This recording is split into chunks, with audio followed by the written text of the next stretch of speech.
இந்த வீடியோ கொஞ்சம் பாருங்களேன். அப்படிப்பட்ட அந்த காங்கிரஸையும் நம்முடைய தலைவர் தான் தோல்ல சுமந்து கடந்த நாடாளுமன்ற தேர்தலில் சட்டமன்ற தேர்தலில் சுமந்துட்டு இருந்தோம். இப்போ இவர் சொல்றது உண்மையா இல்ல உண்மையிலே இந்த கூட்டணி கட்சிகள் டிஎம்கே கட்சி மேல ஏறி சவாரி செய்யறாங்களா இல்ல டிஎம்கே கட்சி தான் இந்த கூட்டணி கட்சிகளை சுமக்குறாங்களா அப்படிங்கிறத நம்ம டேட்டா வைஸ் பார்க்கணும்ல. 2026 அதுல தமிழ்நாட்டில் பார்த்தீங்கன்னா 59 இடங்கள்ல டிஎம்கே எம்எல்ஏஸ் வந்திருக்கிறாங்க. இப்போ மாண்புமிகு எதிர்க்கட்சி தலைவர் உதயநிதி என்ன சொல்றாரு அப்படின்னா, இந்த 59 இடங்களுமே நாங்க தனிப்பட்ட முறையில் எங்களால தான் நாங்கள் வந்திருக்கிறோம். கூட்டணி கட்சிகள் இருந்தாலும் சரி இல்லைனாலும் சரி அது எங்களுக்கு தேவையற்றது.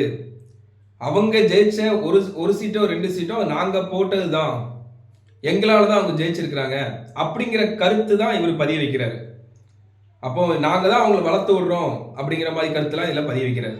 இது உண்மையா அப்படின்னு நம்ம நிச்சயமே பார்க்கணும்.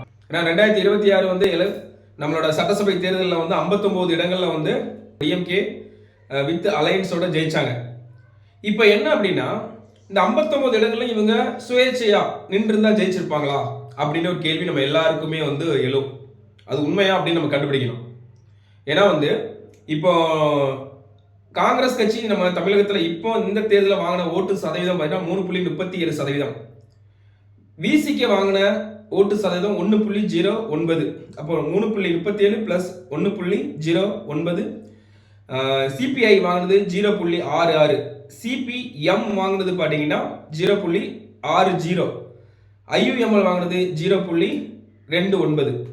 இப்போ எல்லாத்தையும் நீங்க கூட்டினீங்க அப்படின்னா 6.01% இந்த கூட்டணி கட்சிகள் வாங்கியிருக்கிறாங்க.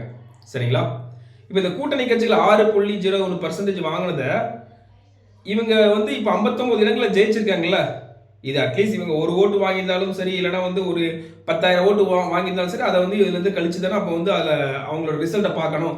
இன்கேஸ் இவங்க இவங்களால இல்லை, டிஎம்கே கூட்டணி கட்சிகளை நம்பி கிடையாது அப்படின்னு இருந்தால், அப்போ இந்த 6.01% நம்ம கழிச்சிட்டோம் அப்படின்னா ரிசல்ட் என்ன ஆகுது அப்படின்னா ஷாக்கிங்கான விஷயம்.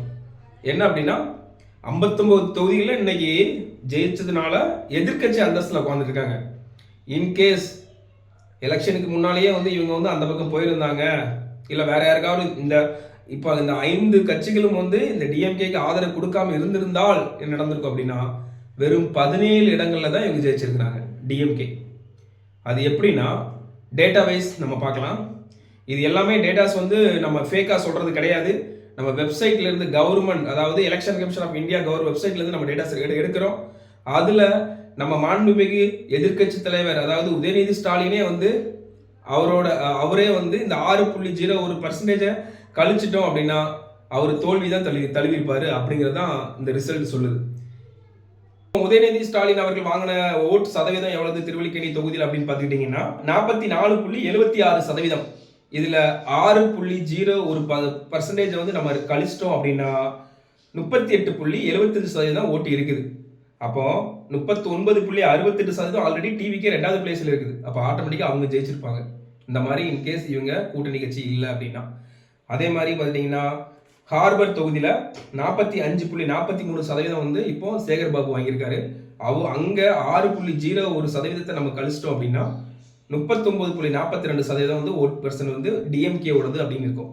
அப்போ அந்த 2வது பிளேஸ்ல யாருன்னா 33.63. இங்க அந்த கூட்டணி கட்சிகள் இல்லாமலே இங்க டிஎம்கே ஜெயிச்சிருக்கோம். அதே கேஎன் நேரு 44.94% இப்போதைக்கு அவரு அலையன்ஸோட சேர்த்து ஓட் வாங்கியிருக்காங்க. இப்போ அதுல இருந்து 6.01% நம்ம கழிச்சிட்டோம் அப்படின்னு பாத்தீங்கன்னா 38.93% வருது. இது டிஎம்கேட ஓட் மட்டும். அப்போ 42.50 டிவிக்கே வாங்கியிருக்காங்க. ஆட்டோமேட்டிக்கா அவங்க இதுல வின் பண்ணியிருப்பாங்க. அப்போ இங்கேயே டிஎம்கே லாஸ் ஆயிருக்கும். இது ஏவா வேலு அவர்கள் பார்த்தீங்கன்னா 40.11% ஓட்டு வாங்கியிருக்காங்க. இதுல இருந்தும் இந்த கூட்டணி கட்சியில கழிச்சிட்டோம் அப்படின்னா 34.01% தான் டிஎம்கே வாங்கியிருக்கோம். ஆனா செகண்ட் பிளேஸ்ல இப்போ யாருக்கு 39% டிவிக்கே வாங்கியிருக்காங்க. அவங்க ஃபர்ஸ்ட் பிளேஸ் போயிருப்பாங்க. ஸோ இந்த மாதிரி கூட்டணி கட்சிகள் பார்த்துட்டீங்கன்னா கூட்டணி கட்சிகள் இல்லாம இவங்க சந்திச்சிருந்தாங்க அப்படின்னா 17 இடங்கள்ல தான் தமிழ்நாட்டில் வெற்றி பெற்றிருக்க முடியும். ஸோ அது இதெல்லாம் கருத்தில் கொள்ளாம நம்ம வந்து வாய்க்கு வந்தப்பெல்லாம் பேசலாம், சின்ன கட்சிகள் தானே அப்படின்னு எகத்தாளமா நம்ம வந்து நிறைய பேர், அதாவது தலைவர்கள் முதல் கீழே உள்ள தொண்டர்கள் வரைக்குமே வந்து அவதூறுகள் பரப்பிட்டு இருக்காங்க. தன்னிலை அறியாம அவதூறு பேசுறாங்க. ஸோ அதனால சின்ன கட்சி 10 ஓட்டு வாங்குறத 100 ஓட்டை வாங்குறதா இருந்தாலும் 1 லட்சம் ஓட்டு வாங்குறதா இருந்தாலுமே ஒரு கட்சியா வந்து இருந்து அங்கீகாரம் இருக்குது அப்படின்னா அவங்களுக்கு வந்து உரிய மரியாதை கொடுக்கணும். ஒரு கட்சியா தன்னிச்சையா அவங்க செயல்படுறதும் அவங்க முடிவெடுக்கிறதும் அது அவங்களோட கட்சியை பொறுத்தது.